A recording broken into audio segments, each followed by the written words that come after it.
Le sujet du J'essaye. colloque Liban sur la croisée des chemins est vraiment très révélateur pour notre panel, surtout que toutes les transitions réussies dans les pays développés ne peuvent que passer par les jeunes et les femmes qui sont des vrais acteurs de changement. En fait, avant de partager avec vous mon expérience au sein du parti, je veux juste passer rapidement et m'arrêter rapidement sur deux grandes femmes qui ont marqué chacune à sa façon l'histoire du parti Kataeb et du pays. Et je parle notamment de Laure Mraizil et Jocelyne Khoueire. Ces deux femmes ont affronté à leur époque la culture patriarcale, ont pu s'imposer comme porteuse du changement et réaliser des avancées en matière d'évolution des droits des femmes, que ce soit au niveau du parti ou au niveau national. Et si je cite ces deux femmes, c'est pas seulement pour parler d'histoire, mais pour vous dire que chaque femme qui rentre au parti a deux icônes devant elle, deux rôles modèles qui sont une vraie inspiration pour la promotion du rôle des femmes en politique.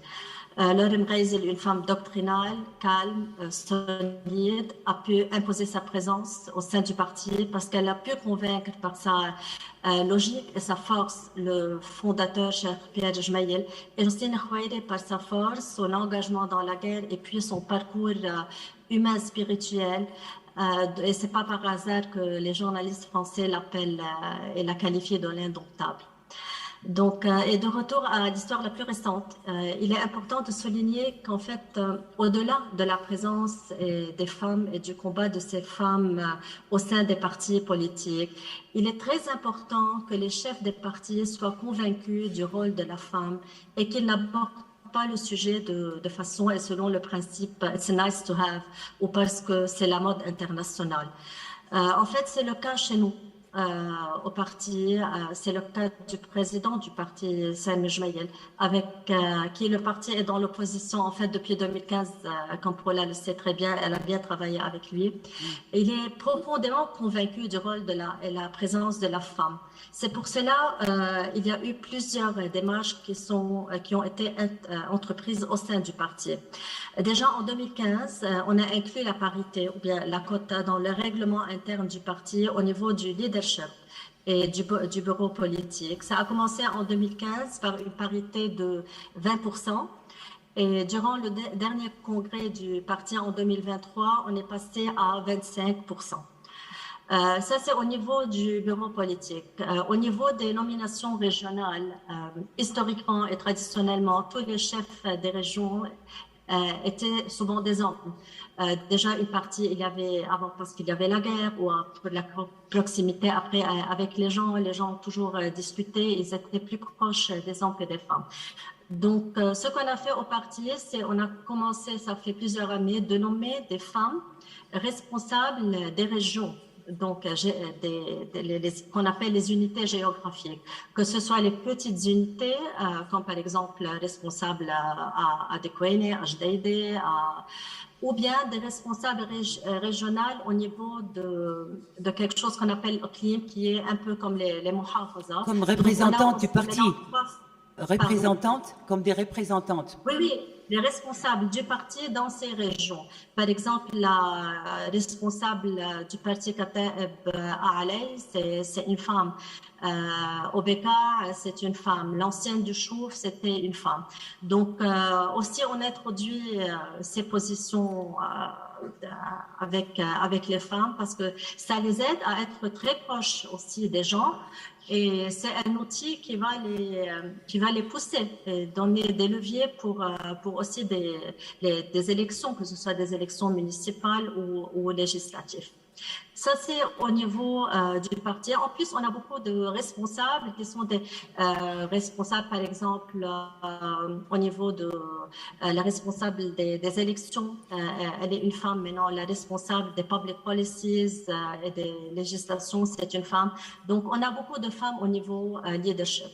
Et moi, depuis toujours, je dis que le grand travail doit être fait vraiment avec les partis. Parce que l'expérience a montré que ce sont les partis déjà existants qui ont plus accès à la vie, disons, électorale et que les femmes dans ces partis auront plus de chances.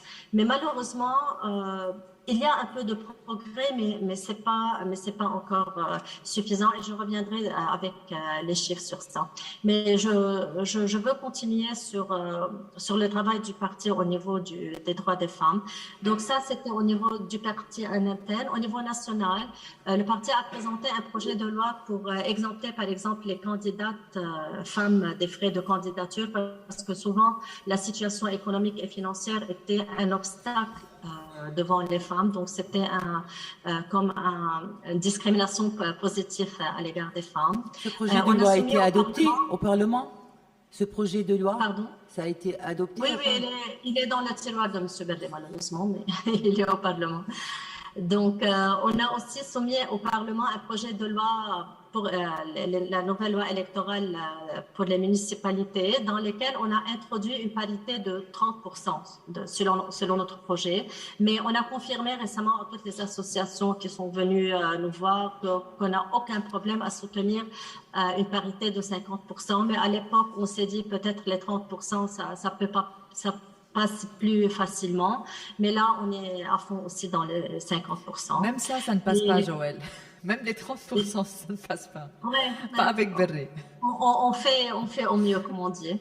En mars 2023, le parti a également présenté un projet de loi pour éliminer toute provision discriminatoire à l'égard de la femme dans le Code de commerce et pour annuler l'article 14 qui stipulait que les droits commerciaux de la femme mariée sont définis par son statut personnel et son contrat de mariage. Donc, bien sûr, on soutient la parité et la quota dans toute loi électorale législative. On espère que la prochaine fois, on pourra inclure ça, mais malheureusement, la plupart des partis, sauf nous, bien sûr, ont été contre la quota, tenant un discours un peu réductif. Oui, vous savez, il ne faut pas réduire la femme à la quota et tous ces prétextes qui ne tiennent pas. Mais voilà, c'est la réalité. Et ce que je trouve progressiste, c'est que les femmes ne doivent pas juste être membres actifs au sein du parti, mais qu'elles doivent être présentes dans les réunions avec d'autres partis, de participer au dialogue national et tout court être présentes, car souvent on les voit au parti, mais une fois qu'il y a des réunions importantes, elles disparaissent du paysage. C'est les hommes qui sont là. Et pas plus qu'hier. Heureusement, je suis fière de mon parti pour cela, parce que je faisais partie de la délégation qui a discuté avec M. Le Drian, qui était venu quelques jours et a vu tous les partis et responsables politiques. Et en début de semaine aussi, je représentais le parti à Londres dans un forum, qui est le forum des IDO, qui sont les partis du centre droit dans le monde. Donc, je représente le parti à ce niveau, et je représente aussi le parti au UN Women dans le processus de l'application de la résolution des Nations Unies 1325 qui concerne le rôle des femmes dans la prévention et la résolution des conflits. Donc, un dernier... Oui, je vous en prie, 1 minute. J'ai envie de respecter le temps pour donner du temps au débat, aux questions. Oui. Merci. Je termine. Je dis il faut juste aussi que les femmes ne soient pas emprisonnées dans le sujet qui tient justement aux droits des femmes. C'est vrai, maintenant, je parle des droits des femmes pour partager mon expérience, mais elle doit être engagée dans tous les sujets politiques, comme Paula vient aussi de le dire, comme je le fais, je donne des conférences sur plusieurs sujets politiques, parmi lesquels, par exemple, la neutralité, où je suis engagée responsable des relations politiques aussi avec les partis émergents et internationale. Donc, la femme ne doit pas réduire son rôle au sujet des femmes.